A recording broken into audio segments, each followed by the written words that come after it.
براءة من الله ورسوله إلى الذين عاهدتم من المشركين ইহা সম্পর্ক ছেদ আল্লাহ ও তাহার রাসূলের পক্ষ হইতে সেই সমস্ত মুশরিকদের সঙ্গে যাহাদের সঙ্গে তোমরা পারস্পরিক চুক্তিতে আবদ্ধ হইয়াছিলে। فسيحوا في الأرض 4 أشهر واعلموا أنكم غير معجز الله وأن الله مخزي الكافرين অতঃপর তোমরা দেশে 4 মাস কাল পরিভ্রমণ করো ও জানিয়া রাখো তোমরা আল্লাহকে হীনবল করিতে পারিবে না এবং নিশ্চয়ই আল্লাহ কাফিরদের লাঞ্ছিত করিয়া থাকেন। وأذان من الله ورسوله إلى الناس يوم الحج الأكبر أن الله بريء من المشركين ورسوله فإن تبتم فهو خير لكم وَإِن تَوَلَّيْتُمْ فَاعْلَمُوا أَنَّكُمْ غَيْرُ مُعْجِزِ اللَّهِ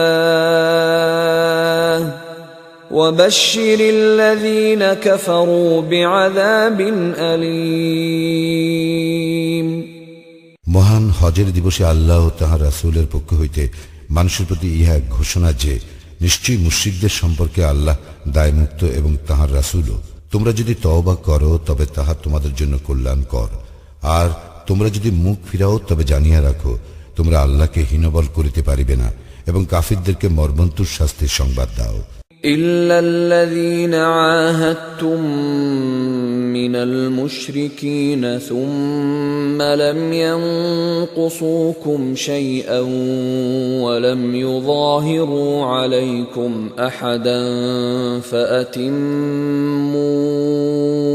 إليهم عهدهم إلى مدتهم إن الله يحب المتقين তবে মুশরিকদের মধ্যে যাহাদের সঙ্গে তোমরা চুক্তিতে আবদ্ধ ও পরে যাহারা তোমাদের চুক্তি রক্ষায় কোনো ত্রুটি করে নাই এবং তোমাদের বিরুদ্ধে কাহাকেও সাহায্য করে নাই তাহাদের সঙ্গে নির্দিষ্ট মেয়াদ পর্যন্ত চুক্তি পূর্ণ করিবে। নিশ্চয়ই আল্লাহ মুত্তাকীদেরকে পছন্দ করেন। فَإِذَا انسَلَخَ الْأَشْهُرُ الْحُرُمُ فَاقْتُلُوا الْمُشْرِكِينَ حَيْثُ وَجَدتُّمُوهُمْ وَخُذُوهُمْ وَاحْصُرُوهُمْ وَاقْعُدُوا لَهُمْ كُلَّ مَرْصَدٍ فَإِن تَابُوا وَأَقَامُوا الصَّلَاةَ وَآتَوُا الزَّكَاةَ فَخَلُّوا سَبِيلَهُمْ ইন্নাল্লাহ গফুরুর রহিম। অতঃপর নিষিদ্ধ মাসসমূহ অতিবাহিত হইলে মুশরিকদেরকে যেখানে পাইবে হত্যা করিবে, তাহাদেরকে বন্দী করিবে, অবরোধ করিবে এবং প্রত্যেক ঘাঁটিতে তাহাদের জন্য ওত পাতিয়া থাকিবে। কিন্তু যদি তাহারা তওবা করে, সালাত কায়েম করে ও যাকাত দেয় তবে তাহাদের পথ ছাড়িয়া দিবে। নিশ্চয়ই আল্লাহ অতিশয় ক্ষমাশীল, পরম দয়ালু। وَإِنْ أَحَدٌ مِّنَ الْمُشْرِكِينَ اسْتَجَارَكَ فَأَجِرْهُ حَتَّى يَسْمَعَ كَلَامَ اللَّهِ ثُمَّ أَبْلِغْهُ مَأْمَنَهُ ذَلِكَ بِأَنَّهُمْ قَوْمٌ لَّا يَعْلَمُونَ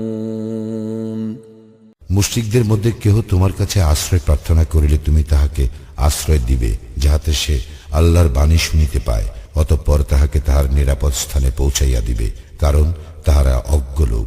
كيف يكون للمشركين عهد عند الله وعند رسوله إلا الذين عاهدتم عند المسجد الحرام فما استقاموا لكم فاستقيموا لهم إن الله يحب المتقين আল্লাহ ও তাহার রাসূলের নিকট মুশরিকদের চুক্তি কি করিয়া বলবৎ থাকিবে? তবে যাহাদের সঙ্গে মসজিদুল হারামের সন্নিকটে তোমরা পারস্পরিক চুক্তিতে আবদ্ধ হইয়াছিলে, যাবৎ তাহারা তোমাদের চুক্তিতে স্থির থাকিবে, তোমরা তাহাদের চুক্তিতে স্থির থাকিবে। নিশ্চয়ই আল্লাহ মুত্তাকীদেরকে পছন্দ করেন। كيف وإن يظهروا عليكم لا يرقبوا فيكم إلا ولا ذمة يرضونكم بأفواههم وتأبى قلوبهم وأكثرهم فاسقون। কেমন করিয়া থাকিবে? তাহারা যদি তোমাদের উপর জয়ী হয়, তবে তাহারা তোমাদের আত্মীয়তার ও অঙ্গীকারের কোনো মর্যাদা দিবে না। তাহারা মুখে তোমাদেরকে সন্তুষ্ট রাখে, কিন্তু তাহাদের হৃদয় উহা অস্বীকার করে। তাহাদের অধিকাংশ সত্য ত্যাগী। اشتروا بآيات الله ثمنا قليلا فصدوا عن سبيله إنهم ساء ما كانوا يعملون। তাহারা আল্লাহর আয়াতসমূহ তুচ্ছ মূল্যে বিক্রয় করে এবং তাহারা লোকদেরকে তাহার পথ হইতে নিবৃত্ত করে। নিশ্চয় তাহারা যাহা করিয়া থাকে তাহা অতি নিকৃষ্ট। لا يرقبون في مؤمن إلا ولا ذمة وأولئك هم المعتدون। তাহারা কোন মুমিনের সঙ্গে আত্মীয়তার ও অঙ্গীকারের মর্যাদা রক্ষা করে না, তাহারাই সীমা লঙ্ঘনকারী। فإن تابوا وأقاموا الصلاة وآتوا الزكاة فإخوانكم في الدين ونفصل الآيات لقوم يعلمون। অতঃপর তাহারা যদি তওবা করে, সালাত কায়েম করে ও যাকাত দেয়, তবে তাহারা তোমাদের দ্বীনী ভাই। জ্ঞানী সম্প্রদায়ের জন্য আমি নিদর্শন স্পষ্টরূপে বিবৃত করি। وَإِن نَكَثُوا أَيْمَانَهُم مِّن بَعْدِ عَهْدِهِمْ وَطَعَنُوا فِي دِينِكُمْ فقاتلوا أئمة الكفر إنهم لا أيمان لهم لعلهم ينتهون। তাহাদের চুক্তির পর তাহারা যদি তাহাদের প্রতিশ্রুতি ভঙ্গ করে এবং তোমাদের দ্বীন সম্বন্ধে বিদ্রূপ করে, তবে কাফিরদের প্রধানদের সঙ্গে যুদ্ধ করো। ইহারা এমন লোক যাহাদের কোনো প্রতিশ্রুতি রহিল না, যেন তাহারা নিবৃত্ত হয়। ألا تقاتلون قوما نكثوا أيمانهم وهموا بإخراج الرسول وهم بدؤوكم أول مرة أتخشونهم فالله أحق أن تخشوه إن كنتم مؤمنين। তোমরা কি সেই সম্প্রদায়ের সঙ্গে যুদ্ধ করিবে না, যারা নিজেদের প্রতিশ্রুতি ভঙ্গ করিয়াছে ও রাসূলকে বহিষ্কারের জন্য সংকল্প করিয়াছে? উহারাই প্রথম তোমাদের বিরুদ্ধে আচরণ করিয়াছে। তোমরা কি তাহাদের ভয় করো? আল্লাহকে ভয় করাই তোমাদের পক্ষে অধিক সমীচীন, যদি তোমরা মুমিন হও। قاتلوهم يعذبهم الله بأيديكم ويخزهم وينصركم عليهم ويشف صدور قوم مؤمنين। তোমরা তাহাদের সঙ্গে যুদ্ধ করিবে, তোমাদের হাতে আল্লাহ উহাদেরকে শাস্তি দিবেন, উহাদেরকে লাঞ্ছিত করিবেন, উহাদের উপর তোমাদেরকে বিজয়ী করিবেন ও মুমিনদের চিত্ত প্রশান্ত করিবেন। ويذهب غيظ قلوبهم ويتوب الله على من يشاء والله عليم حكيم। এবং তিনি উহাদের অন্তরে ক্ষোভ দূর করিবেন। আল্লাহ যাহাকে ইচ্ছা তাহার প্রতি ক্ষমা পরায়ণ হন। আল্লাহ সর্বজ্ঞ প্রজ্ঞাময়। أم حسبتم أن تتركوا ولما يعلم الله الذين جاهدوا منكم ولم يتخذوا من دون الله ولا رسوله ولا المؤمنين وليجة والله خبير بما تعملون তোমরা কি মনে করো যে তোমাদেরকে এমনি ছাড়িয়ে দেওয়া হইবে যখন পর্যন্ত আল্লাহ না প্রকাশ করেন তোমাদের মধ্যে কাহারা মুজাহিদ ও কাহারা আল্লাহ তাহার রাসূল ও মুমিনগণ ব্যতীত অন্য কাহাকে অন্তরঙ্গ বন্ধুরূপে গ্রহণ করে নাই? তোমরা যাহা করো সে সম্বন্ধে আল্লাহ সবিশেষ অবহিত। ما كان للمشركين أن يعمروا مساجد الله شاهدين على أنفسهم بالكفر أولئك حبطت أعمالهم وفي النار هم خالدون মুশরিকরা যখন নিজেরাই নিজেদের কুফরি স্বীকার করে তখন তারা আল্লাহর মসজিদের রক্ষণাবেক্ষণ করিবে এমন হইতে পারে না। উহারা এমন যাদের সমস্ত কর্ম ব্যর্থ হইয়াছে এবং উহারা দুযোগেই স্থায়ীভাবে অবস্থান করিবে। إنما يعمر مساجد الله من آمن بالله واليوم الآخر وأقام الصلاة وآتى الزكاة ولم يخش إلا الله فعسى أولئك أن يكونوا من المهتدين তাহারাই তো আল্লাহর মসজিদের রক্ষণাবেক্ষণ করিবে যারা ঈমান আনে আল্লাহ ও আখিরাতে এবং সালাত কায়েম করে, যাকাত দেয় এবং আল্লাহ ব্যতীত অন্য কাহাকে ভয় করে না। অতএব আশা করা যায় তাহারা হইবে সৎপথ প্রাপ্তদের অন্তর্ভুক্ত। أجعلتم سقاية الحاج وعمارة المسجد الحرام كمن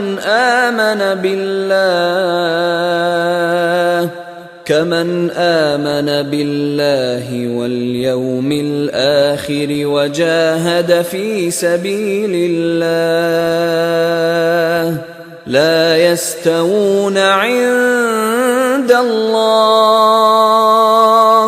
والله لا يهدي القوم الظالمين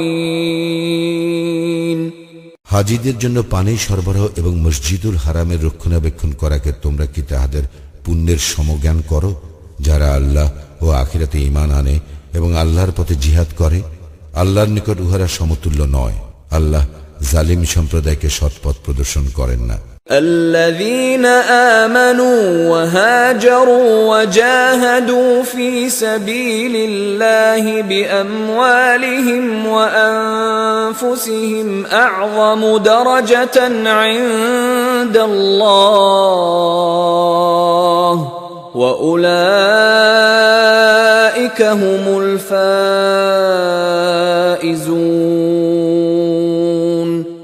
যাহারা ঈমান আনে, হিজরত করে এবং নিজেদের সম্পদ ও নিজেদের জীবন দ্বারা আল্লাহর পথে জিহাদ করে তাহারা আল্লাহর নিকট মর্যাদায় শ্রেষ্ঠ আর তাহারাই সফল কাম। يبشرهم ربهم برحمة منه ورضوان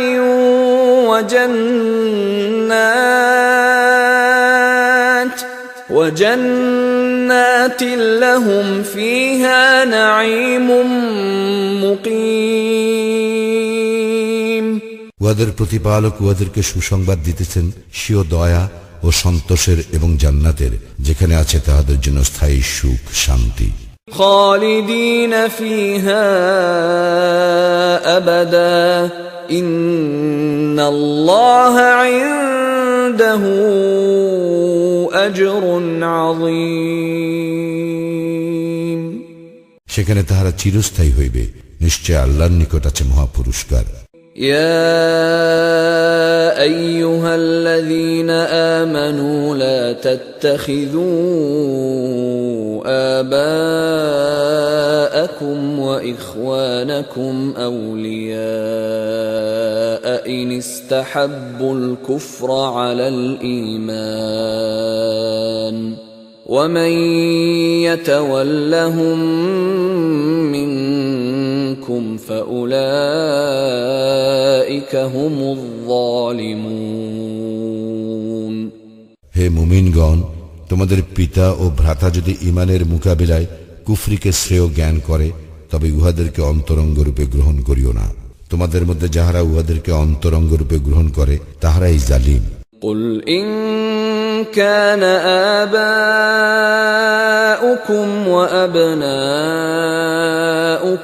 وإخوانكم وأزواجكم وعشيرتكم وأموال اقترفتموها وتجارة تخشون كسادها ومساكن ترضونها أحب إليكم من الله ورسوله وجهاد في سبيله فتربصوا حتى يأتي الله بأمره والله لا يهدي القوم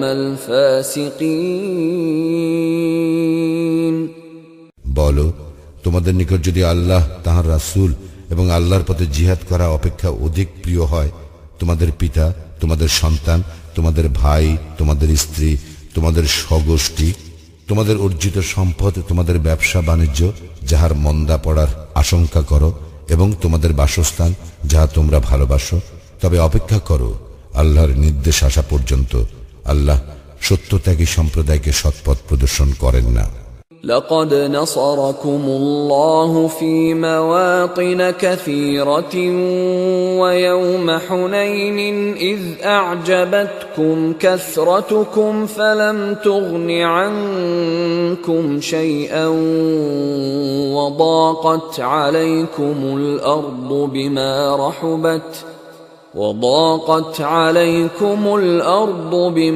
رحبت ثم وليتم مدبرين আল্লাহ তোমাদেরকে তো সাহায্য করিয়াছেন বহু ক্ষেত্রে, এবং হুনায়নের যুদ্ধের দিনে যখন তোমাদেরকে উৎফুল্ল করিয়াছিল তোমাদের সংখ্যাধিক্য, কিন্তু উহা তোমাদের কোনো কাজে আসে নাই, এবং বিস্তৃত হওয়া সত্ত্বেও পৃথিবী তোমাদের জন্য সংকুচিত হইয়াছিল।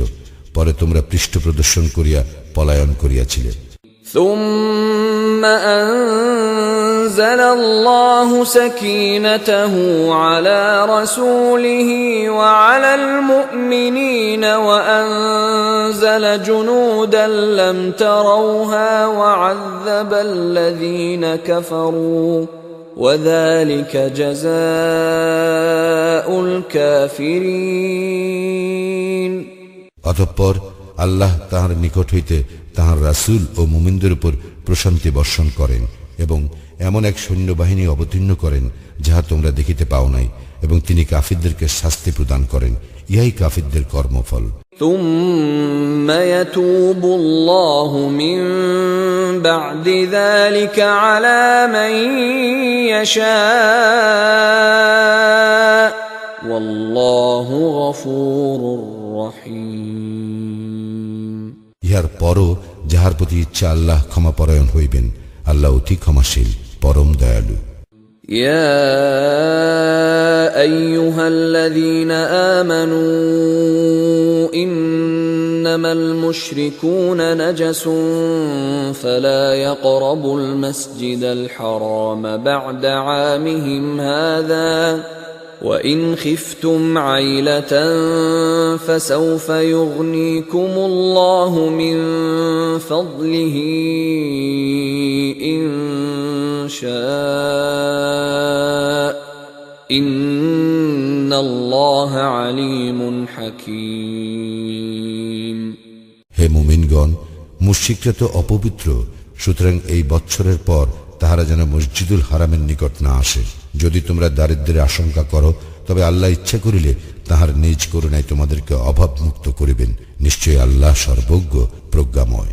قاتلوا الذين لا يؤمنون بالله ولا باليوم الآخر ولا يحرمون ما حرم الله ورسوله ولا يدينون دين الحق ولا يدينون دين الحق من الذين أوتوا الكتاب حتى يعطوا الجزية عن يد وهم صاغرون যাহাদের প্রতি কিতাব অবতীর্ণ হইয়াছে তাহাদের মধ্যে যাহারা আল্লাহর প্রতি ঈমান আনে না, শেষ দিনও নয়, এবং আল্লাহ ও তাহার রাসূল যাহা হারাম করিয়াছেন তাহা হারাম গণ্য করে না, এবং সত্য দিন অনুসরণ করে না, তাহাদের সঙ্গে যুদ্ধ করিবে, যে পর্যন্ত না তাহারা নত হইয়া স্বহস্তে জিজিয়া দেয়। وقالت اليهود عزير ابن الله وقالت النصارى المسيح ابن الله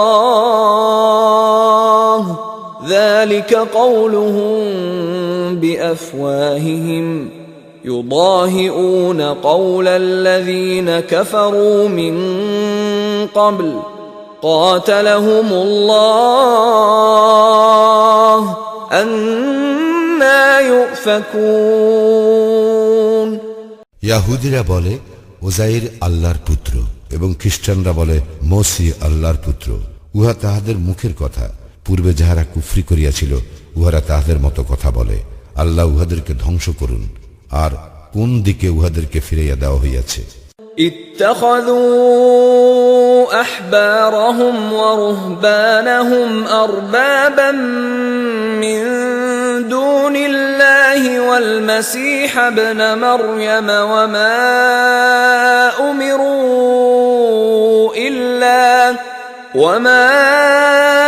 أمروا إلا ليعبدوا إلها واحدا لا إله إلا هو سبحانه عما يشركون তাহারা আল্লাহ ব্যতীত তাহাদের পণ্ডিতগণকে ও সংসার বিরাগীগণকে তাহাদের প্রভুর রূপে গ্রহণ করিয়াছে এবং মারিয়াম তনয় মসিকেও, কিন্তু উহারা এক ইলাহের ইবাদত করিবার জন্যই আদিষ্ট হইয়াছিল। তিনি ব্যতীত অন্য কোন ইলাহ নাই। তাহারা যাহাকে শরীক করে তাহা হইতে তিনি কত পবিত্র। يريدون أن يطفئوا نور الله بأفواههم ويأبى الله إلا أن يتم نوره ولو كره الكافرون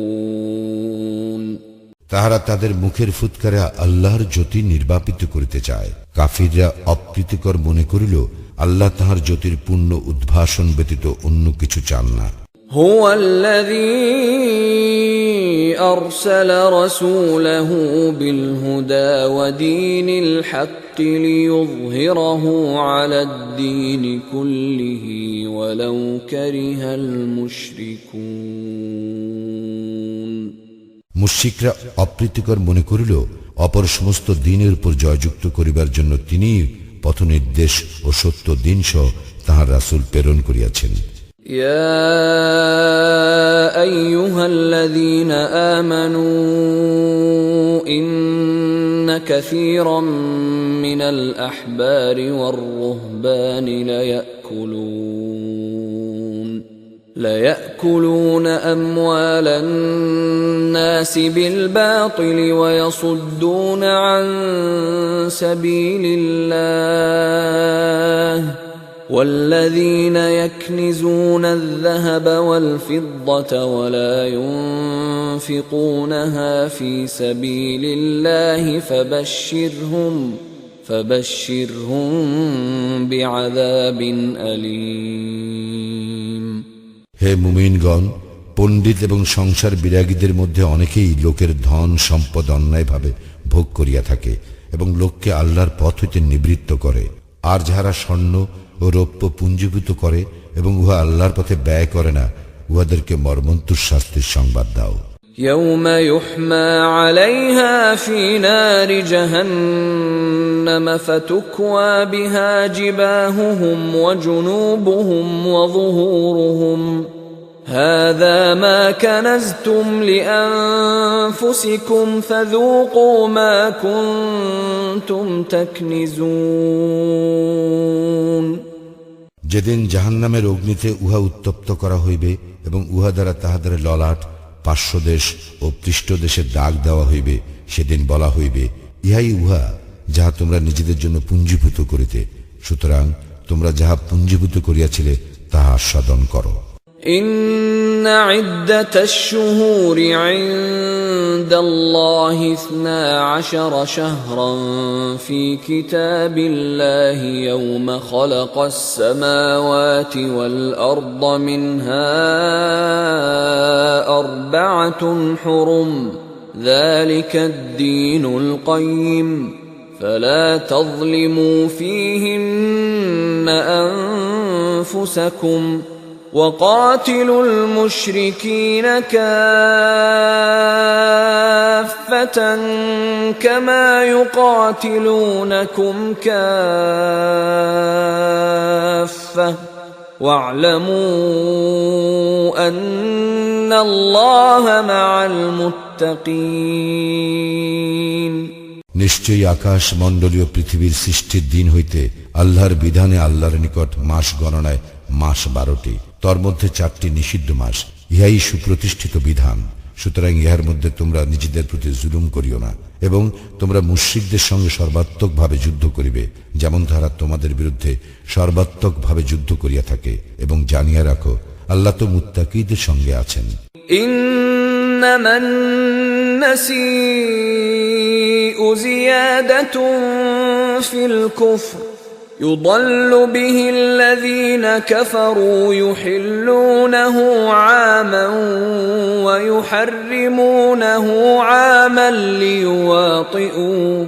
ليواطئوا عدة ما حرم الله فيحلوا ما حرم الله زين لهم سوء أعمالهم والله لا يهدي القوم الكافرين এই যে মাসকে পিছাইয়া দেওয়া কেবল কুফরি বৃদ্ধি করা, যাহা দ্বারা কাফিরদেরকে বিভ্রান্ত করা হয়, তাহারা উহাকে কোনো বৎসর বৈধ করে, আবার কোনো বৎসর অবৈধ করে, যাতে তাহারা আল্লাহ যেইগুলিকে নিষিদ্ধ করিয়াছেন সেইগুলির গণনা পূর্ণ করিতে পারে। অনন্তর আল্লাহ যাহা হারাম করিয়াছেন তাহা হালাল করিতে পারে। তাহাদের মন্দ কাজগুলি তাহাদের জন্য শোভনীয় করা হইয়াছে। আল্লাহ কাফির সম্প্রদায়কে সৎপথ প্রদর্শন করেন না। يا أيها الذين آمنوا ما لكم إذا قيل لكم انفروا في سبيل الله اثاقلتم إلى الأرض أرضيتم بالحياة الدنيا من الآخرة فما متاع الحياة الدنيا في الآخرة إلا قليل হে মুমিনগণ, তোমাদের কি হইল যে তোমাদেরকে যখন আল্লাহর পথে অভিযানে বাহির হইতে বলা হয় তখন তোমরা ভারাক্রান্ত হইয়া ভূতলে ঝুঁকিয়া পড়ো? তোমরা কি আখিরাতের পরিবর্তে পার্থিব জীবনে পরিতুষ্ট হইয়াছ? আখিরাতের তুলনায় পার্থিব জীবনের ভোগের উপকরণ তো অকিঞ্চিতকর। إلا تنفروا يعذبكم عذابا أليما ويستبدل قوما غيركم ولا تضروه شيئا والله على كل شيء قدير যদি তোমরা অভিযানে বাহির না হও তবে তিনি তোমাদেরকে মর্মন্তুর শাস্তি দিবেন এবং অপর জাতিকে তোমাদের স্থলাভিষিক্ত করিবেন এবং তোমরা তাহার কোনোই ক্ষতি করিতে পারিবে না। আল্লাহ সর্ববিষয়ে সর্বশক্তিমান। إلا تنصروه فقد نصره الله إذ أخرجه الذين كفروا ثاني اثنين إذ هما في الغار إذ يقول لصاحبه لا تحزن إن الله معنا فأنزل الله سكينته عليه وأيده بجنود لم تروها وجعل كلمة الذين كفروا السفلى وكلمة الله هي العليا والله عزيز حكيم যদি তোমরা তাহাকে সাহায্য না করো, তবে আল্লাহ তো তাহাকে সাহায্য করিয়াছিলেন যখন কাফিররা তাহাকে বহিষ্কার করিয়াছিল, এবং সে ছিল 2 জনের দ্বিতীয় জন। যখন তারা উভয়ে গুহার মধ্যে ছিল, সে তখন তাহার সঙ্গীকে বলিয়াছিল, বিষণ্ণ হইও না, আল্লাহ তো আমাদের সঙ্গে আছেন। অতঃপর আল্লাহ তাহার উপর তাহার প্রশান্তি বর্ষণ করেন এবং তাহাকে শক্তিশালী করেন এমন এক সৈন্যবাহিনী দ্বারা যাহা তোমরা দেখো নাই, এবং তিনি কাফিরদের কথা হেয় করেন। আল্লাহর কথাই সর্বোপরি, এবং আল্লাহ পরাক্রমশালী প্রজ্ঞাময়। انفروا خفافا وثقالا وجاهدوا بأموالكم وأنفسكم في سبيل الله ذلكم خير لكم إن كنتم تعلمون। অভিযানে বাহির হইয়া পড়ো, হালকা অবস্থায় হোক অথবা ভারী অবস্থায়, এবং সংগ্রাম করো আল্লাহর পথে তোমাদের সম্পদ ও জীবন দ্বারা, উহাই তোমাদের জন্য শ্রেয় যদি তোমরা জানিতে। لو كان عرضا قريبا وسفرا قاصدا لاتبعوك ولكن بعدت عليهم الشقة وسيحلفون بالله لو استطعنا لخرجنا معكم يهلكون أنفسهم والله يعلم إنهم لكاذبون। আশু সম্পদ লাভের সম্ভাবনা থাকিলে ও সফর সহজ হইলে উহারা নিশ্চয়ই তোমার অনুসরণ করিত, কিন্তু উহাদের নিকট যাত্রাপথ সুদীর্ঘ মনে হইল।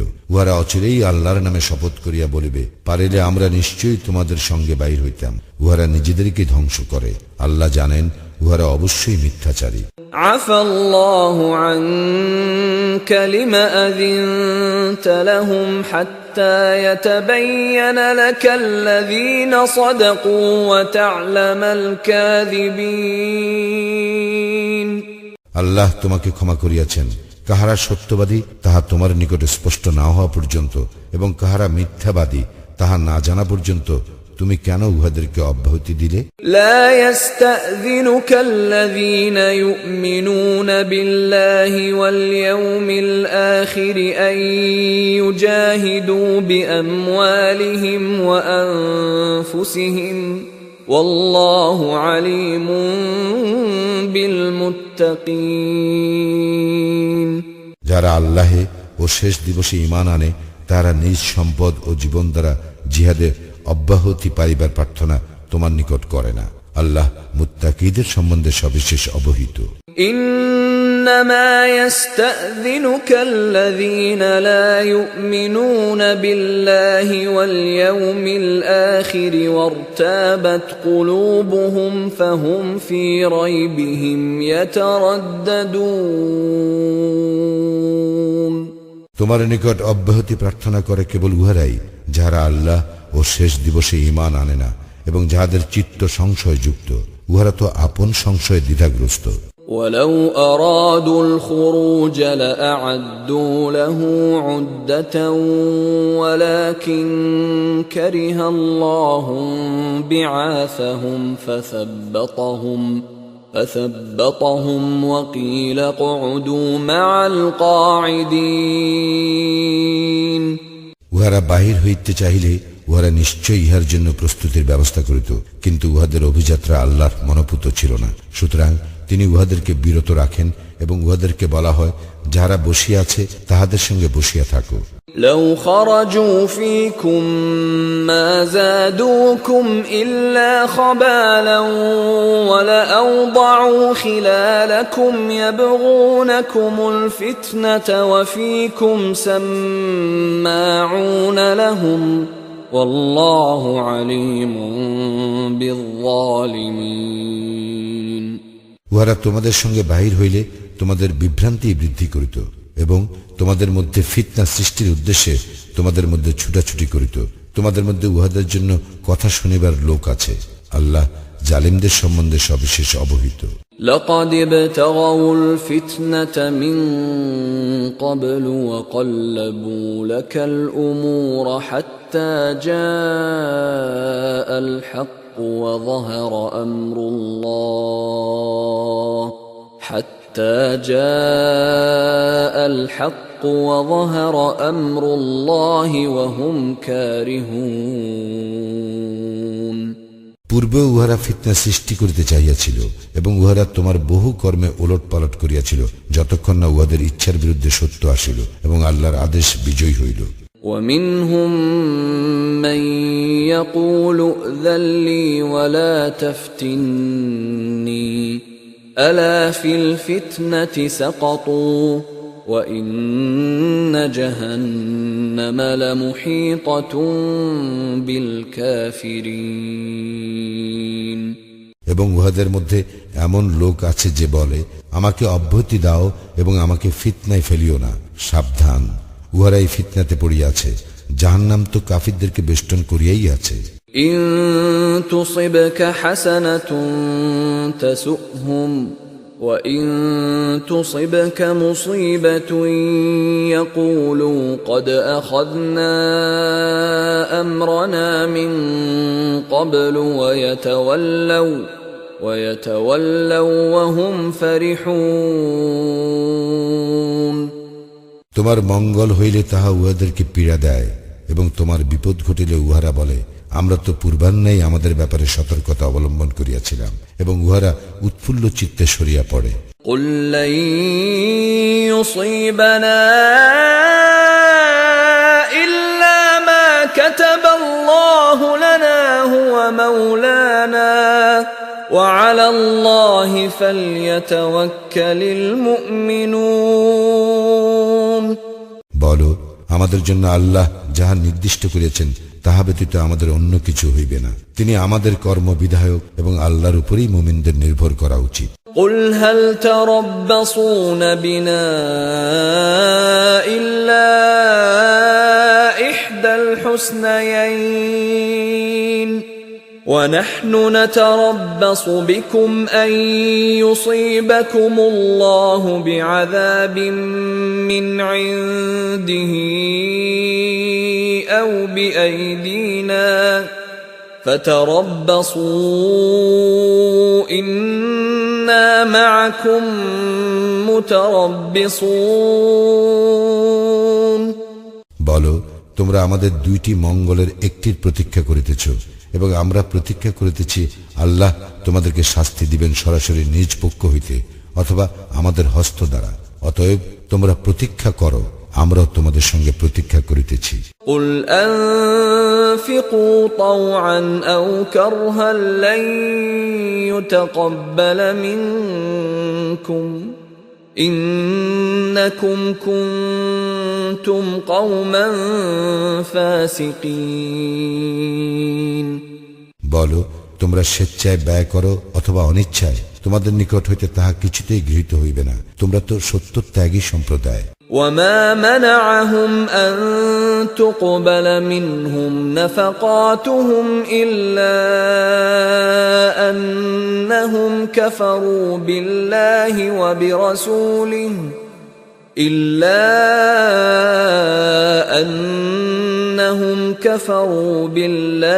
وبرسوله ولا يأتون الصلاة إلا وهم كسالى ولا ينفقون إلا وهم كارهون। উহাদের অর্থ সাহায্য গ্রহণ করা নিষেধ করা হইয়াছে এই জন্য যে উহারা আল্লাহ ও তাহার রাসূলকে অস্বীকার করে, সালাতের শৈথিল্যের সঙ্গে উপস্থিত হয় এবং অনিচ্ছাকৃতভাবে অর্থ সাহায্য করে। فلا تعجبك أموالهم ولا أولادهم إنما يريد الله ليعذبهم بها في الحياة الدنيا وتزهق أنفسهم وهم كافرون। সুতরাং উহাদের সম্পদ ও সন্তান সন্ততি তোমাকে যেন বিমুগ্ধ না করে। আল্লাহ তো উহার দ্বারাই উহাদেরকে পার্থিব জীবনে শাস্তি দিতে চান। উহারা কাফির থাকা অবস্থায় উহাদের আত্মা দেহ ত্যাগ করিবে। ويحلفون بالله إنهم لمنكم وما هم منكم ولكنهم ولكنهم قوم يفرقون উহারা আল্লাহর নামে শপথ করে যে উহারা তোমাদেরই অন্তর্ভুক্ত, কিন্তু উহারা তোমাদের অন্তর্ভুক্ত নয়। বস্তুত উহারা এমন এক সম্প্রদায় যারা ভয় করিয়া থাকে। لو يجدون ملجأ أو مغارات أو مدخلا لولوا إليه وهم يجمحون উহারা কোনো আশ্রয়স্থল, কোনো গিরি গুহা অথবা কোনো প্রবেশস্থল পাইলে উহার দিকে পলায়ন করিবে ক্ষিপ্র গতিতে। ومنهم من يلمزك في الصدقات فإن أعطوا منها رضوا وإن لم يعطوا منها إذا هم يسخطون উহাদের মধ্যে এমন লোক আছে যে সাদাকা বন্টন সম্পর্কে তোমাকে দোষারোপ করে, অতঃপর ইহার কিছু উহাদেরকে দেওয়া হইলে উহারা পরিতুষ্ট হয়, আর ইহার কিছু উহাদেরকে না দেওয়া হইলে তৎক্ষণাৎ উহারা বিক্ষুব্ধ হয়। ولو أنهم رضوا ما آتاهم الله ورسوله وقالوا حسبنا الله سيؤتينا الله من فضله ورسوله إنا إلى الله راغبون ভালো হইত যদি উহারা আল্লাহ ও তাহার রাসূল উহাদেরকে যাহা দিয়াছেন তাহাতে পরিতুষ্ট হইত এবং বলিত, আল্লাহই আমাদের জন্য যথেষ্ট। অচিরেই আল্লাহ আমাদেরকে দিবেন নিজ করুণায় এবং তাহার রাসূলও, আমরা আল্লাহরই প্রতি অনুরক্ত। إنما الصدقات للفقراء والمساكين والعاملين عليها والمؤلفة قلوبهم وفي الرقاب والغارمين وفي سبيل الله وابن السبيل فريضة من الله والله عليم حكيم সাদাকা তো কেবল নিঃস্ব, অভাবগ্রস্ত ও তৎসংশ্লিষ্ট কর্মচারীদের জন্য, যাহাদের চিত্ত আকর্ষণ করা হয় তাহাদের জন্য, দাসমুক্তির জন্য, ঋণ ভারাক্রান্তদের, আল্লাহর পথে ও মুসাফিরদের জন্য। ইহা আল্লাহর বিধান, আল্লাহ সর্বজ্ঞ প্রজ্ঞাময়। ومنهم الذين يؤذون النبي ويقولون هو أذن قل أذن خير لكم يؤمن بالله ويؤمن للمؤمنين ورحمة للذين آمنوا منكم والذين يؤذون رسول الله لهم عذاب أليم এবং উহাদের মধ্যে এমনও লোক আছে যারা নবীকে ক্লেশ দেয় এবং বলে, সে তো কর্ণপাতকারী। বলো, তাহার কান তোমাদের জন্য যাহা মঙ্গল তাহাই শুনে। সে আল্লাহে ঈমান আনে এবং মুমিনদেরকে বিশ্বাস করে। তোমাদের মধ্যে যাহারা মুমিন সে তাহাদের জন্য রহমত, এবং যাহারা আল্লাহর রাসূলকে ক্লেশ দেয় তাহাদের জন্য আছে মর্মন্তুদ শাস্তি। يحلفون بالله لكم ليرضوكم والله ورسوله أحق أن يرضوه إن كانوا مؤمنين উহারা তোমাদেরকে সন্তুষ্ট করিবার জন্য তোমাদের নিকট আল্লাহর শপথ করে। আল্লাহ ও তাহার রাসূল ইহারই অধিক হকদার যে উহারা তাহাদেরকেই সন্তুষ্ট করে, যদি উহারা মুমিন হয়। ألم يعلموا أنه من يحادد الله ورسوله فأن له نار جهنم خالدا فيها ذلك الخزي العظيم উহারা কি জানে না যে ব্যক্তি আল্লাহ ও তাহার রাসূলের বিরোধিতা করে তাহার জন্য তো আছে জাহান্নামের অগ্নি, যেখানে সে স্থায়ী হইবে। উহাই চরম লাঞ্ছনা। يحذر المنافقون أن تنزل عليهم سورة تنبئهم بما في قلوبهم قل استهزئوا إن الله مخرج ما تحذرون। মুনাফিকরা ভয় করে তাহাদের সম্পর্কে এমন এক সূরা না অবতীর্ণ হয় যাহা উহাদের অন্তরের কথা ব্যক্ত করিয়া দিবে। বলো, বিদ্রূপ করিতে থাকো, তোমরা যাহা ভয় করো আল্লাহ তাহা প্রকাশ করিয়া দিবেন।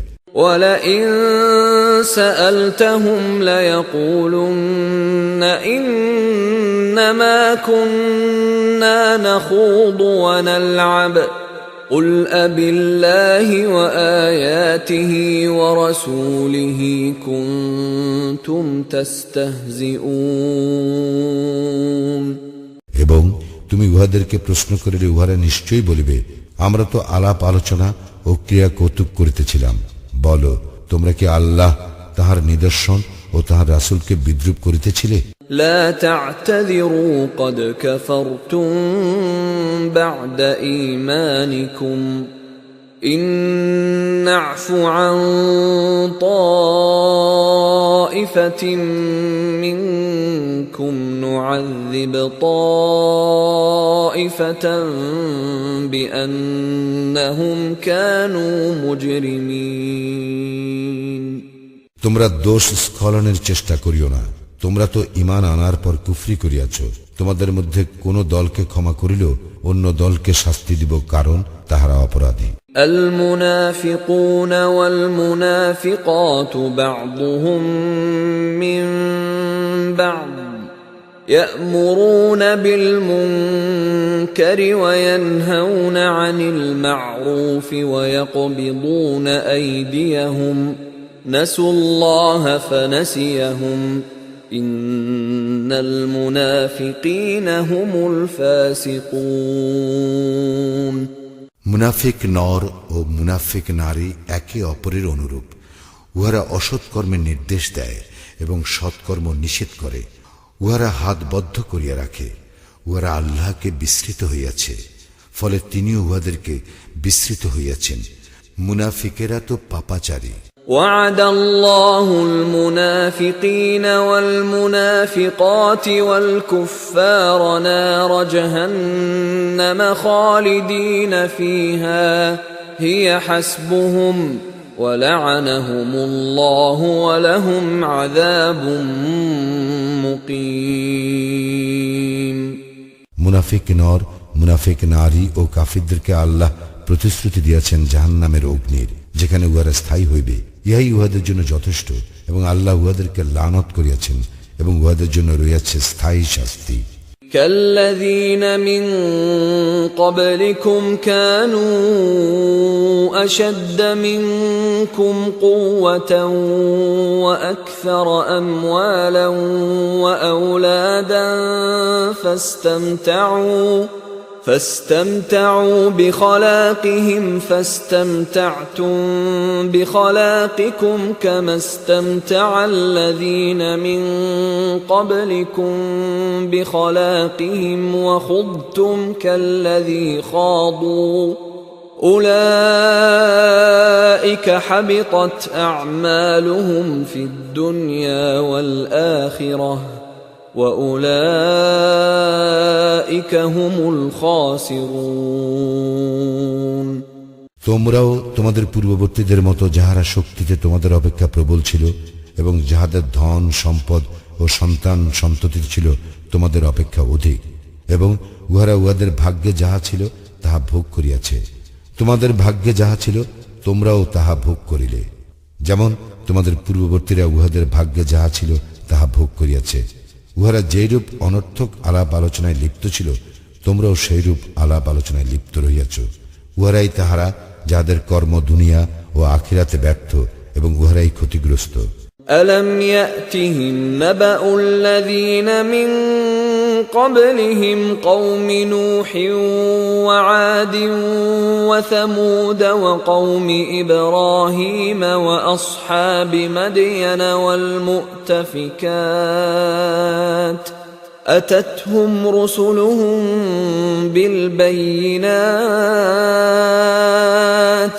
فما كان الله ليظلمهم ولكن كانوا أنفسهم يظلمون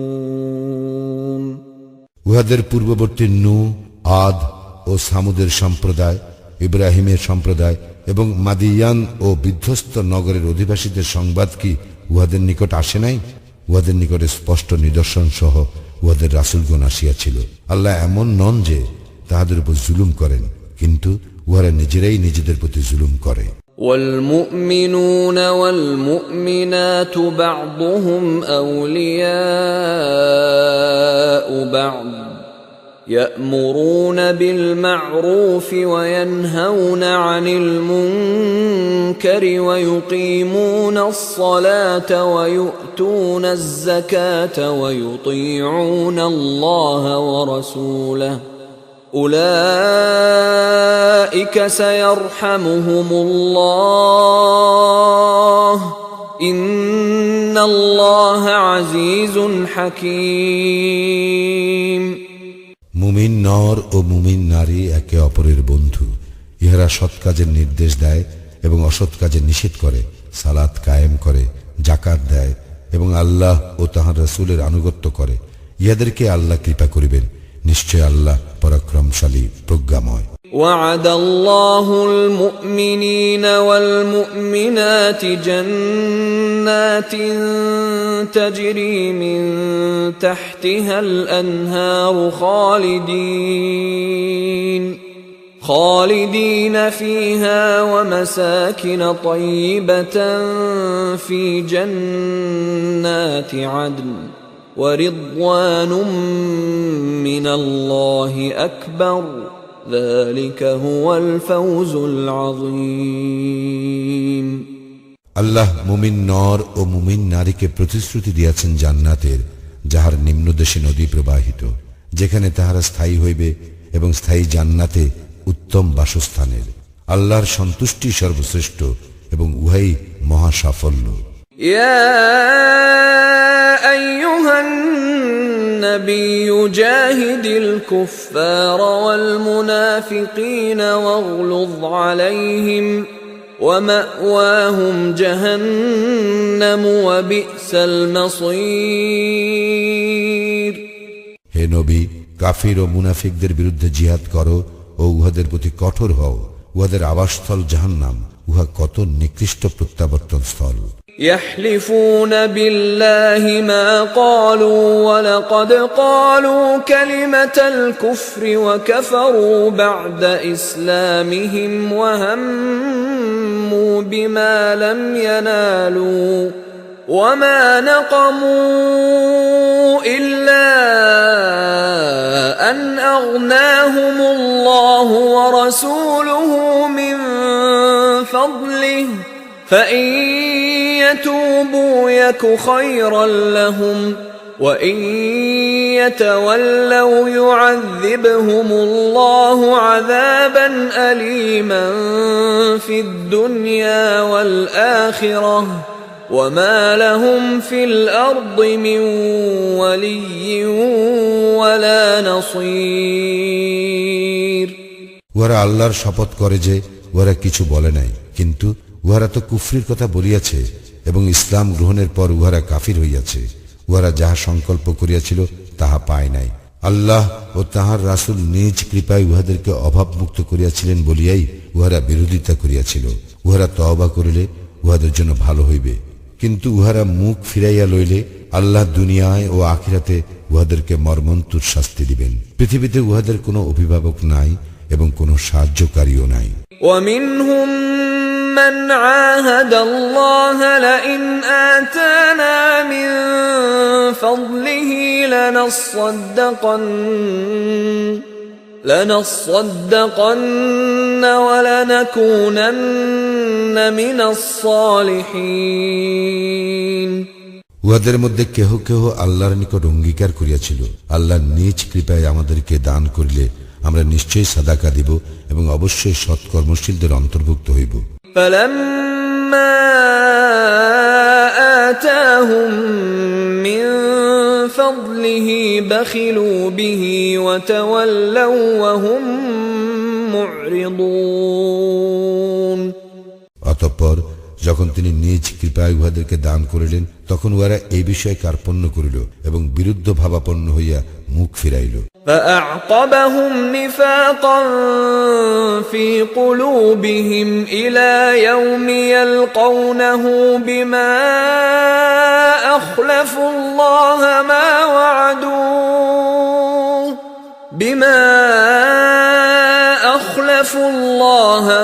وعدوه وبما كانوا يكذبون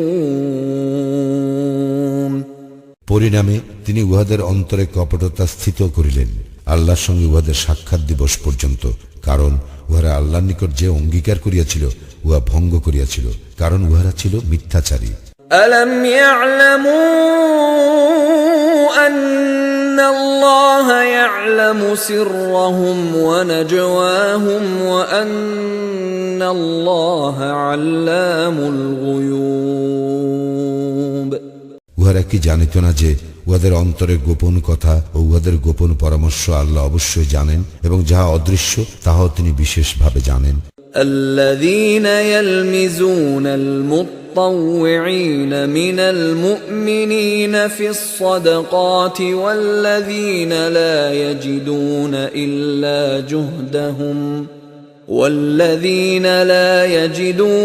إلا جهدهم فيسخرون منهم سخر الله منهم ولهم عذاب أليم মুমিনদের মধ্যে যাহারা স্বতঃস্ফূর্তভাবে সাদাকা দেয় এবং যাহারা নিজ শ্রম ব্যতিরেকে কিছুই পায় না, তাহাদেরকে যাহারা দোষারোপ করে ও বিদ্রূপ করে, আল্লাহ উহাদেরকে বিদ্রূপ করেন। উহাদের জন্য আছে মর্মন্তুদ শাস্তি। استغفر لهم أو لا تستغفر لهم إن تستغفر لهم 70 مرة فلن يغفر الله لهم ذلك بأنهم كفروا بالله ورسوله والله لا يهدي القوم الفاسقين তুমি উহাদের জন্য ক্ষমা প্রার্থনা করো অথবা উহাদের জন্য ক্ষমা প্রার্থনা না করো, একই কথা। তুমি 70 বার উহাদের জন্য ক্ষমা প্রার্থনা করিলেও আল্লাহ উহাদেরকে কখনোই ক্ষমা করিবেন না। ইহা এই জন্য যে উহারা আল্লাহ ও তাহার রাসূলের সঙ্গে কুফরি করিয়াছে। আল্লাহ পাপাচারী সম্প্রদায়কে সৎপথ প্রদর্শন করেন না। فرح المخلفون بمقعدهم خلاف رسول الله وكرهوا أن يجاهدوا بأموالهم وأنفسهم في سبيل الله وقالوا لا تنفروا في الحر قل نار جهنم أشد حرا لو كانوا يفقهون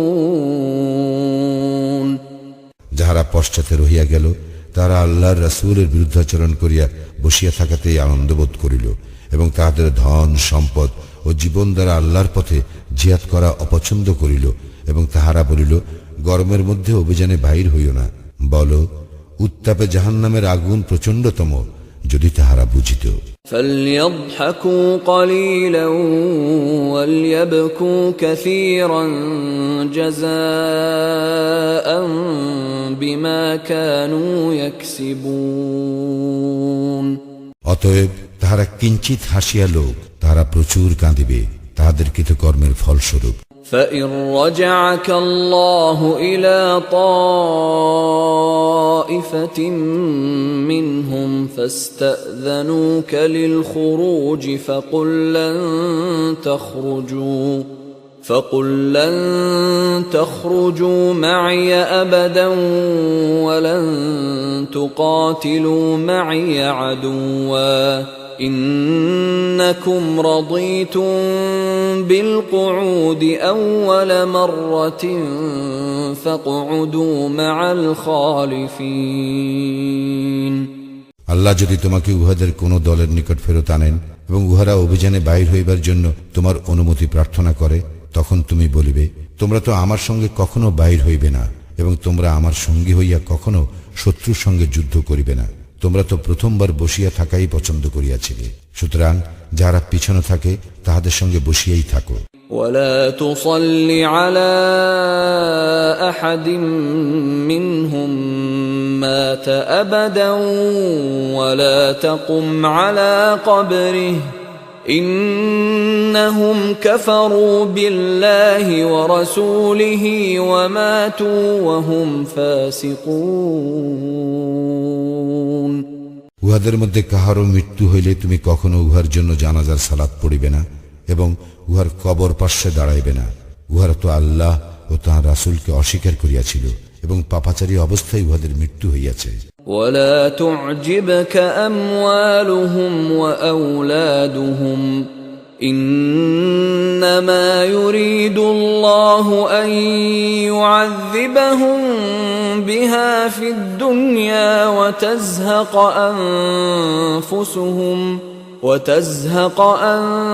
أنفسهم وهم كافرون। সুতরাং উহাদের সম্পদ ও সন্তান সন্ততি তোমাকে যেন বিমুগ্ধ না করে। আল্লাহ তো উহার দ্বারাই উহাদেরকে পার্থিব জীবনে শাস্তি দিতে চান। উহারা কাফির থাকা অবস্থায় উহাদের আত্মা দেহ ত্যাগ করিবে। وَإِذَا أُنزِلَتْ سُورَةٌ أَنْ آمِنُوا بِاللَّهِ وَجَاهِدُوا مَعَ رَسُولِهِ اسْتَأْذَنَكَ أُولُو الطَّوْلِ مِنْهُمْ وَقَالُوا ذَرْنَا نَكُن مَّعَ الْقَاعِدِينَ। আল্লাহর উপর ঈমান আনো এবং রাসূলের সঙ্গী হইয়া জিহাদ করো, এই মর্মে যখন কোন সূরা অবতীর্ণ হয় তখন উহাদের মধ্যে যাহাদের শক্তি সামর্থ্য আছে তারা তোমার নিকট অব্যাহতি চায় এবং বলে, আমাদেরকে রেহাই দাও। যারা বসিয়া থাকে আমরা তাহাদের সঙ্গেই থাকিব। رضوا بأن يكونوا مع الخوالف وطبع على قلوبهم فهم لا يفقهون।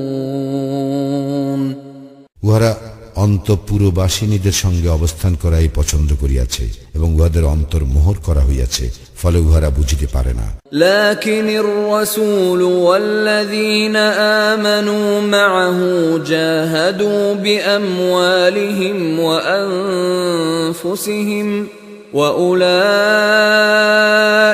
لهم الخيرات وأولئك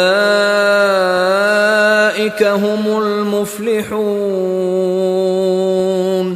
কিন্তু রাসূল এবং যাহারা তাহার সঙ্গে ঈমান আনিয়াছিল তাহারা নিজ সম্পদ ও জীবন দ্বারা আল্লাহর পথে জিহাদ করিয়াছে, উহাদের জন্যই কল্যাণ আছে এবং উহারাই সফল কাম। أعد الله لهم جنات تجري من تحتها الأنهار خالدين فيها ذلك الفوز العظيم। আল্লাহ উহাদের জন্য প্রস্তুত করিয়া রাখিয়াছেন জান্নাত, যাহার নিম্নদেশে নদী প্রবাহিত, যেখানে তাহারা স্থায়ী হইবে, ইহাই মহা সাফল্য। وجاء المعذرون من الأعراب ليؤذن لهم وقعد الذين كذبوا الله ورسوله سيصيب الذين كفروا منهم عذاب أليم। মরুবাসীদের মধ্যে কিছু লোক অজুহাত পেশ করিতে আসিল যেন ইহাদেরকে অব্যাহতি দেওয়া হয়, এবং যাহারা বসিয়া রইল তাহারা আল্লাহ ও তাঁর রাসূলের সঙ্গে মিথ্যা বলিয়াছিল। উহাদের মধ্যে যাহারা কুফরি করিয়াছে তাহাদের মর্মন্তুদ শাস্তি হইবেই। ليس على الضعفاء ولا على المرضى ولا على الذين لا يجدون ما ينفقون حرج إذا نصحوا لله ورسوله ما على المحسنين من سبيل والله غفور رحيم। যাহারা দুর্বল, যাহারা পীড়িত এবং যাহারা অর্থ সাহায্যে অসমর্থ তাহাদের কোনো অপরাধ নাই, যদি আল্লাহ ও রাসূলের প্রতি তাহাদের অবিমিশ্র অনুরাগ থাকে। যাহারা সৎকর্মপরায়ণ তাহাদের বিরুদ্ধে অভিযোগের কোনো হেতু নাই। আল্লাহ ক্ষমাশীল পরম দয়ালু। ولا على الذين إذا ما أتوك لتحملهم قلت لا أجد ما أحملكم عليه تولوا وأعينهم تفيض من الدمع حزنا ألا يجدوا ما ينفقون উহাদেরও কোনো অপরাধ নয় যাহারা তোমার নিকট বাহনের জন্য আসিলে তুমি বলিয়াছিলে তোমাদের জন্য কোনো বাহন আমি পাইতেছি না। উহারা অর্থ ব্যয় অসামর্থ্যজনিত দুঃখে অশ্রু বিগলিত নেত্রে ফিরিয়া গেল। إنما السبيل على الذين يستأذنونك وهم أغنياء رضوا بأن يكونوا مع الخوالف وطبع الله على قلوبهم فهم لا يعلمون যাহারা অভাবমুক্ত হইয়াও অব্যাহতি প্রার্থনা করিয়াছে অবশ্যই উহাদের বিরুদ্ধে অভিযোগের হেতু আছে। উহারা অন্তপুরবাসিনীদের সঙ্গে থাকাই পছন্দ করিয়াছিল, আল্লাহ উহাদের অন্তর মোহর করিয়া দিয়াছেন, ফলে উহারা বুঝতে পারে না।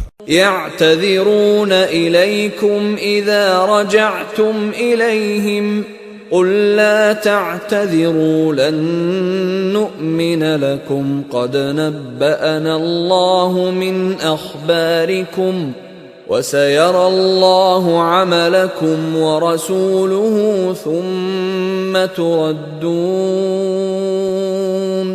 ثم تردون إلى عالم الغيب والشهادة فينبئكم بما كنتم تعملون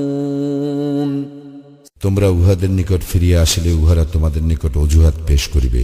বলিও, অজুহাত পেশ করিও না, আমরা তোমাদেরকে কখনো বিশ্বাস করিব না।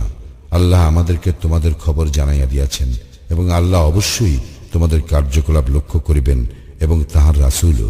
অতঃপর যিনি অদৃশ্য ও দৃশ্যের পরিজ্ঞাতা তাহার নিকট তোমাদেরকে প্রত্যাবর্তিত করা হইবে এবং তিনি তোমরা যাহা করিতে তাহা তোমাদেরকে জানাইয়া দিবেন। سيحلفون بالله لكم إذا انقلبتم إليهم لتعرضوا عنهم فأعرضوا عنهم إنهم رجس ومأواهم جهنم جزاء بما كانوا يكسبون তোমরা উহাদের নিকট ফিরিয়া আসিলে অচিরেই উহারা আল্লাহর শপথ করিবে যাহাতে তোমরা উহাদের উপেক্ষা করো। সুতরাং তোমরা উহাদেরকে উপেক্ষা করিবে, উহারা অপবিত্র এবং উহাদের কৃতকর্মের ফলস্বরূপ জাহান্নাম উহাদের আবাসস্থল। يحلفون لكم لترضوا عنهم فإن ترضوا عنهم فإن الله لا يرضى عن القوم الفاسقين উহারা তোমাদের নিকট শপথ করিবে যাহাতে তোমরা উহাদের প্রতি তুষ্ট হও। তোমরা উহাদের প্রতি তুষ্ট হইলেও আল্লাহ তো সত্যত্যাগী সম্প্রদায়ের প্রতি তুষ্ট হইবেন না। الأعراب أشد كفرا ونفاقا وأجدر ألا يعلموا حدود ما أنزل الله على رسوله والله عليم حكيم কুফরি ও কপটতায় মরুবাসীরা কঠোরতর এবং আল্লাহ তাঁর রাসূলের প্রতি যাহা অবতীর্ণ করিয়াছেন তার সীমারেখা সম্পর্কে অজ্ঞ থাকার যোগ্যতা ইহাদের অধিক। আল্লাহ সর্বজ্ঞ প্রজ্ঞাময়। ومن الأعراب من يتخذ ما ينفق مغرما ويتربص بكم الدوائر عليهم دائرة السوء والله سميع عليم মরুবাসীদের কেহ কেউ যাহা তাহারা আল্লাহর পথে ব্যয় করে তাহা অর্থদণ্ড বলিয়া গণ্য করে এবং তোমাদের ভাগ্য বিপর্যয়ের প্রতীক্ষা করে। মন্দ ভাগ্য চক্র উহাদেরই হোক, আল্লাহ সর্বশ্রোতা, সর্বজ্ঞ। ومن الأعراب من يؤمن بالله واليوم الآخر ويتخذ ما ينفق قربات عند الله وصلوات الرسول ألا إنها قربة لهم سيدخلهم الله في رحمته ইন্নাল্লাহ গফুরুর রহিম। মরুবাসীদের কেউ কেউ আল্লাহে ও পরকালে ঈমান রাখে এবং যাহা ব্যয় করে তাহাকে আল্লাহর সান্নিধ্য ও রাসূলের দুয়া লাভের উপায় মনে করে। বাস্তবিকই উহা তাহাদের জন্য আল্লাহর সান্নিধ্য লাভের উপায়। আল্লাহ তাহাদেরকে নিজ রহমতে দাখিল করিবেন। নিশ্চয় আল্লাহ ক্ষমাশীল, পরম দয়ালু। والسابقون الأولون من المهاجرين والأنصار والذين اتبعوهم بإحسان رضي الله عنهم ورضوا عنه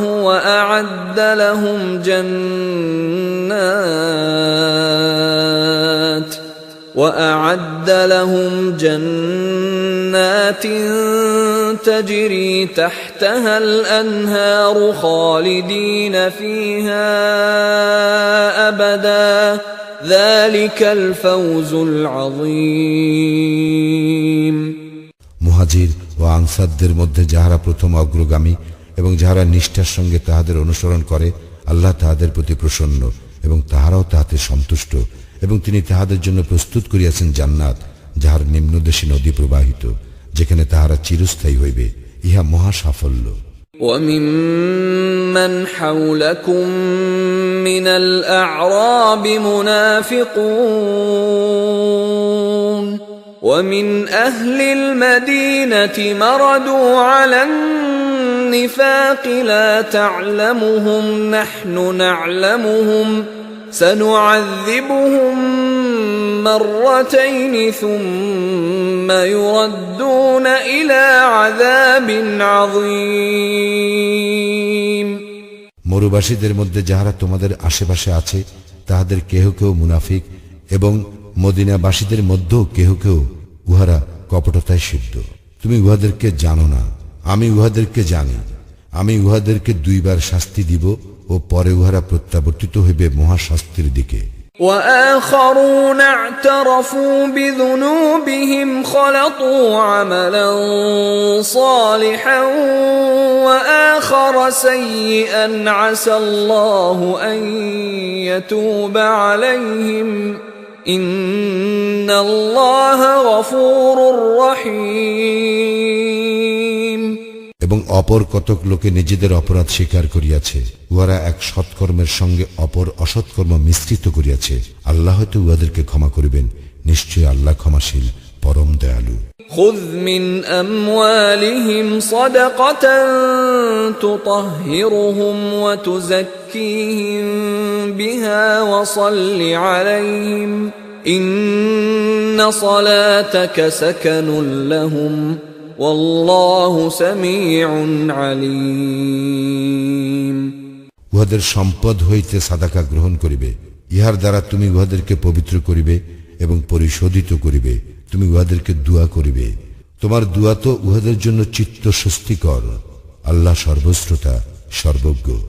ألم يعلموا أن الله هو يقبل التوبة عن عباده ويأخذ الصدقات وأن الله هو التواب الرحيم।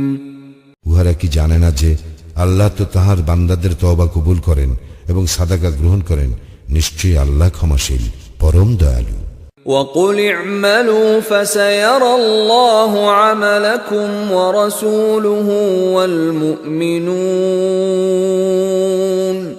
وَسَتُرَدُّونَ إِلَى عَالِمِ الْغَيْبِ وَالشَّهَادَةِ فَيُنَبِّئُكُم بِمَا كُنتُمْ تَعْمَلُونَ। এবং বলো, তোমরা কর্ম করিতে থাকো, আল্লাহ তো তোমাদের কার্যকলাপ লক্ষ্য করিবেন এবং তাহার রাসূল ও মুমিনগণ করিবে, এবং অচিরেই তোমরা প্রত্যাবর্তিত হইবে অদৃশ্য ও দৃশ্যের পরিজ্ঞাতার নিকট। অতঃপর তিনি তোমরা যাহা করিতে তাহা তোমাদেরকে জানাইয়া দিবেন। وآخرون مرجون لأمر الله إما يعذبهم وإما يتوب عليهم والله عليم حكيم। এবং আল্লাহর আদেশের প্রতীক্ষায় অপর কতকের সম্পর্কে সিদ্ধান্ত স্থগিত রহিল, তিনি উহাদেরকে শাস্তি দিবেন না ক্ষমা করিবেন, আল্লাহ সর্বজ্ঞ প্রজ্ঞাময়। والذين اتخذوا مسجدا ضرارا وكفرا وتفريقا بين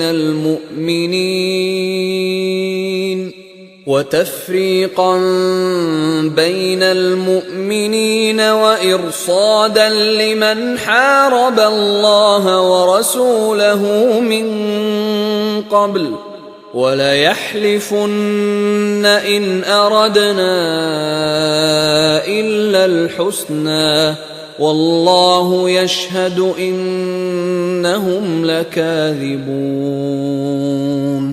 এবং যাহারা মসজিদ নির্মাণ করিয়াছে ক্ষতি সাধন, কুফরি ও মুমিনদের মধ্যে বিভেদ সৃষ্টির উদ্দেশ্যে, এবং ইতিপূর্বে আল্লাহ ও তাহার রাসূলের বিরুদ্ধে যে ব্যক্তি সংগ্রাম করিয়াছে তাহার গোপন ঘাঁটি স্বরূপ ব্যবহারের উদ্দেশ্যে, তাহারা অবশ্যই শপথ করিবে, আমরা সদুদ্দেশ্যেই উহা করিয়াছি, আল্লাহ সাক্ষী, তাহারা তো মিথ্যাবাদী।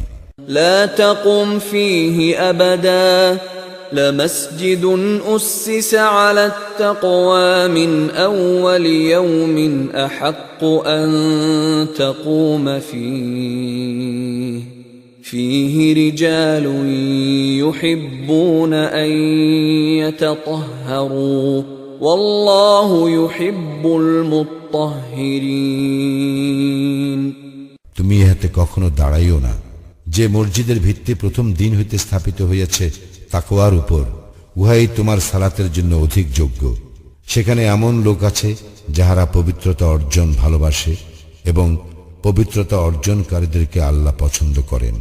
أفمن أسس بنيانه على تقوى من الله ورضوان خير أم من أسس بنيانه على شفا جرف هار فانهار به في نار جهنم والله لا يهدي القوم الظالمين। যে ব্যক্তি তাহার গৃহের ভিত্তি আল্লাহ ভীতি ও আল্লাহর সন্তুষ্টির উপর স্থাপন করে সে উত্তম, না ওই ব্যক্তি উত্তম যে তাহার গৃহের ভিত্তি স্থাপন করে এক খাদের ধর্ষণমুখ কিনারায়, ফলে যাহা উহাকে সহ জাহান্নামের অগ্নিতে পতিত হয়। আল্লাহ জালিম সম্প্রদায়কে পথ প্রদর্শন করেন না। لا يزال بنيانهم الذي بنوا ريبة في قلوبهم إلا أن تقطع قلوبهم والله عليم حكيم। উহাদের গৃহ যাহা উহারা নির্মাণ করিয়াছে তাহা উহাদের অন্তরে সন্দেহের কারণ হইয়া থাকিবে, যে পর্যন্ত না উহাদের অন্তর ছিন্ন বিচ্ছিন্ন হইয়া যায়। আল্লাহ সর্বজ্ঞ প্রজ্ঞাময়। إن الله اشترى من المؤمنين أنفسهم وأموالهم بأن لهم الجنة يقاتلون في سبيل الله فيقتلون ويقتلون وعدا عليه حقا في التوراة والإنجيل والقرآن ومن أوفى بعهده من الله فاستبشروا ببيعكم الذي بايعتم به وذلك هو الفوز العظيم। নিশ্চয়ই আল্লাহ মুমিনদের নিকট হইতে তাহাদের জীবন ও সম্পদ ক্রয় করিয়া লইয়াছেন। তাহাদের জন্য জান্নাত আছে ইহার বিনিময়। তাহারা আল্লাহর পথে যুদ্ধ করে, নিধন করে ও নিহত হয়। তাওরাত, ইনজিল ও কুরআনে এই সম্পর্কে তাহাদের দৃঢ় প্রতিশ্রুতি রইয়াছে। নিজ প্রতিজ্ঞা পালনে আল্লাহ অপেক্ষা শ্রেষ্ঠতর কে আছে? তোমরা যে সওদা করিয়াছ সেই সওদার জন্য আনন্দিত হও এবং উহাই তো মহা সাফল্য। التائبون العابدون الحامدون السائحون الراكعون الساجدون الآمرون بالمعروف والناهون عن المنكر والحافظون لحدود الله وبشر المؤمنين উহারা তওবাকারী, ইবাদতকারী, আল্লাহর প্রশংসাকারী, সিয়াম পালনকারী, রুকুকারী, সিজদাকারী, সৎ কাজের নির্দেশদাতা, অসৎ কাজের নিষেধকারী এবং আল্লাহর নির্ধারিত সীমারেখা সংরক্ষণকারী এই মুমিনদেরকে তুমি শুভ সংবাদ দাও। ما كان للنبي والذين آمنوا أن يستغفروا للمشركين ولو كانوا أولي قربى من بعد ما تبين لهم أنهم أصحاب الجحيم আত্মীয় স্বজন হইল মুশরিকদের জন্য ক্ষমা প্রার্থনা করা নবী এবং মুমিনদের জন্য সঙ্গত নয়, যখন ইহা সুস্পষ্ট হইয়া গিয়াছে যে নিশ্চিত উহারা জাহান্নামী। وما كان استغفار إبراهيم لأبيه إلا عن موعدة وعدها إياه فلما تبين له أنه عدو لله تبرأ منه إن إبراهيم لأواه حليم ইব্রাহিম তাহার পিতার জন্য ক্ষমা প্রার্থনা করিয়াছিল, তাহাকে ইহার প্রতিশ্রুতি দিয়াছিল বলিয়া। অতঃপর যখন ইহা তাহার নিকট সুস্পষ্ট হইল যে সে আল্লাহর শত্রু, তখন ইব্রাহিম উহার সম্পর্ক ছিন্ন করিল। ইব্রাহিম তো কোমল হৃদয় ও সহনশীল। وما كان الله ليضل قوما بعد إذ هداهم حتى يبين لهم ما يتقون إن الله بكل شيء عليم আল্লাহ এমন নন যে তিনি কোন সম্প্রদায়কে পথ প্রদর্শন করিবার পর উহাদেরকে বিভ্রান্ত করিবেন। উহাদেরকে কি বিষয় তাকওয়া অবলম্বন করিতে হইবে ইহা সুস্পষ্ট রূপে ব্যক্ত না করা পর্যন্ত। নিশ্চয়ই আল্লাহ সর্ববিষয়ে সবিশেষ অবহিত। ইন্নাল্লাহা লাহু মুলকুস সামাওয়াতি ওয়াল আরদ ইউহয়ী ওয়া ইউমীত ওয়া মা লাকুম মিন দুনিল্লাহি মিন ওয়ালিয়্যিন ওয়ালা নাসীর। আকাশ মণ্ডলীয় পৃথিবীর সার্বভৌম ক্ষমতা আল্লাহরই। তিনি জীবন দান করেন এবং তিনি মৃত্যু ঘটান। আল্লাহ ব্যতীত তোমাদের কোনো অভিভাবক নাই, সাহায্যকারীও নাই। لقد تاب الله على النبي والمهاجرين والأنصار الذين اتبعوه في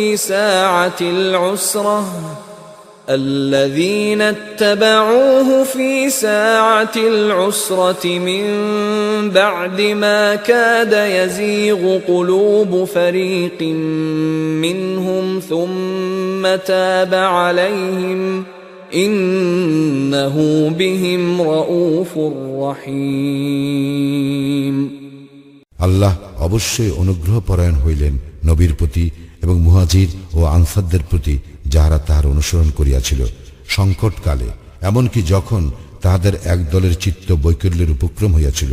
পরে আল্লাহ উহাদেরকে ক্ষমা করিলেন। তিনি তো উহাদের প্রতি দয়াদ্র, পরম দয়ালু। وعلى الثلاثة الذين خلفوا حتى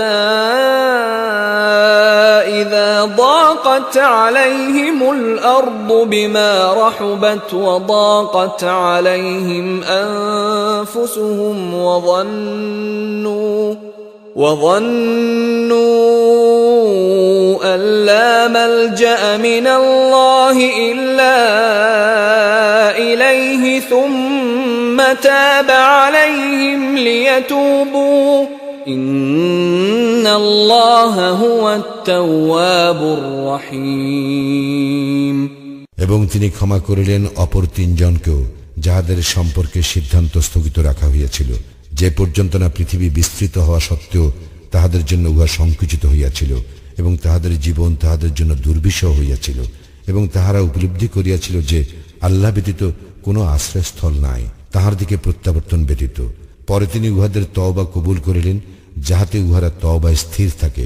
নিশ্চয়ই আল্লাহ ক্ষমাশীল, পরম দয়ালু। يا أيها الذين آمنوا اتقوا الله وكونوا مع الصادقين হে মুমিনগণ, তোমরা আল্লাহকে ভয় করো এবং সত্যবাদীদের অন্তর্ভুক্ত হও। ما كان لأهل المدينة ومن حولهم من الأعراب أن يتخلفوا عن رسول الله ولا يرغبوا بأنفسهم عن نفسه ذلك بأنهم لا يصيبهم ظمأ ولا نصب ولا مخمصة في سبيل الله ولا يطؤون موطئا يغيظ الكفار ولا ينالون من عدو نيلا إلا كتب لهم به عمل صالح إن الله لا يضيع أجر المحسنين মদিনাবাসী ও উহাদের পার্শ্ববর্তী মরুবাসীদের জন্য সঙ্গত নয় আল্লাহ রাসূলের সহগামী না হইয়া পিছনে রইয়া যাওয়া এবং তাহার জীবন অপেক্ষা তাহাদের নিজেদের জীবনকে প্রিয় জ্ঞান করা, কারণ আল্লাহর পথে উহাদের তৃষ্ণা, ক্লান্তি এবং ক্ষুধায় ক্লিষ্ট হওয়া এবং কাফিরদের ক্রোধ উদ্রেক করে এমন পদক্ষেপ গ্রহণ করা এবং শত্রুদের নিকট হইতে কিছু প্রাপ্ত হওয়া উহাদের সৎকর্মরূপে গণ্য হয়। নিশ্চয়ই আল্লাহ সৎকর্মপরায়ণদের শ্রমফল নষ্ট করেন না। ولا ينفقون نفقة صغيرة ولا كبيرة ولا يقطعون واديا إلا كتب لهم ليجزيهم الله أحسن ما كانوا يعملون এবং উহারা ক্ষুদ্র অথবা বৃহৎ যাহাই ব্যয় করে এবং যে কোনো প্রান্তরেই অতিক্রম করে তাহা উহাদের অনুকূলে লিপিবদ্ধ হয়, যাহাতে উহারা যাহা করে আল্লাহ তাহা অপেক্ষা উৎকৃষ্টতর পুরস্কার উহাদেরকে দিতে পারেন। وما كان المؤمنون لينفروا كافة فلولا نفر من كل فرقة منهم طائفة ليتفقهوا في الدين ولينذروا قومهم إذا رجعوا إليهم لعلهم يحذرون মুমিনদের সকলের একসঙ্গে অভিযানে বাইর হওয়া সঙ্গত নয়। উহাদের প্রত্যেক দলের একাংশ বহির্গত হয় না কেন, যাহাতে তাহারা দিন সম্বন্ধে জ্ঞান অনুশীলন করিতে পারে এবং উহাদের সম্প্রদায়কে সতর্ক করিতে পারে যখন তাহারা তাহাদের নিকট ফিরিয়া আসিবে, যাহাতে তাহারা সতর্ক হয়। يا أيها الذين آمنوا قاتلوا الذين يلونكم من الكفار وليجدوا فيكم غلظة واعلموا أن الله مع المتقين হে মুমিনগণ, কাফিরদের মধ্যে যাহারা তোমাদের নিকটবর্তী তাহাদের সঙ্গে যুদ্ধ করো এবং উহারা যেন তোমাদের মধ্যে কঠোরতা দেখিতে পায়। জানিয়া রাখো, আল্লাহ তো মুত্তাকিদের সঙ্গে আছেন। وَإِذَا مَا أُنزِلَتْ سُورَةٌ فَمِنْهُم مَّن يَقُولُ أَيُّكُمْ زَادَتْهُ هَٰذِهِ إِيمَانًا فَأَمَّا الَّذِينَ آمَنُوا فَزَادَتْهُمْ إِيمَانًا وَهُمْ يَسْتَبْشِرُونَ। যখনই কোন সূরা অবতীর্ণ হয় তখন উহাদের কেহ কেহ বলে, ইহা তোমাদের মধ্যে কাহার ঈমান বৃদ্ধি করিল?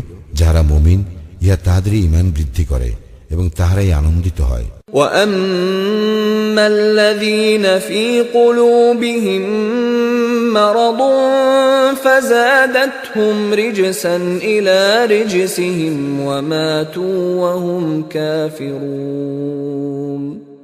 এবং যাহাদের অন্তরে ব্যাধি আছে, ইহা তাহাদের কলুষের সঙ্গে আরো কলুষ যুক্ত করে এবং উহাদের মৃত্যু ঘটে কাফির অবস্থায়। أَوَلَا يَرَوْنَ أَنَّهُمْ يُفْتَنُونَ فِي كُلِّ عَامٍ مَّرَّةً أَوْ مَرَّتَيْنِ ثُمَّ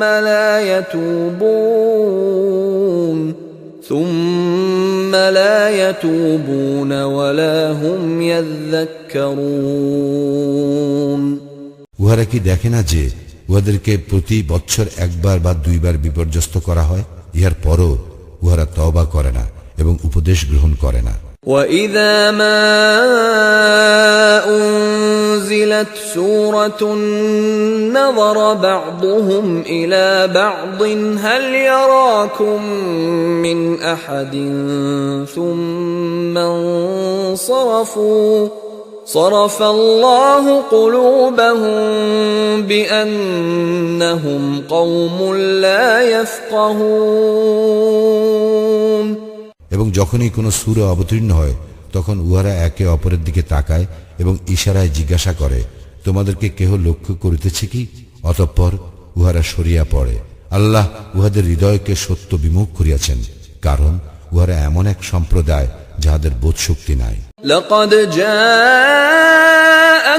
رسول من أنفسكم عزيز عليه ما عنتم حريص عليكم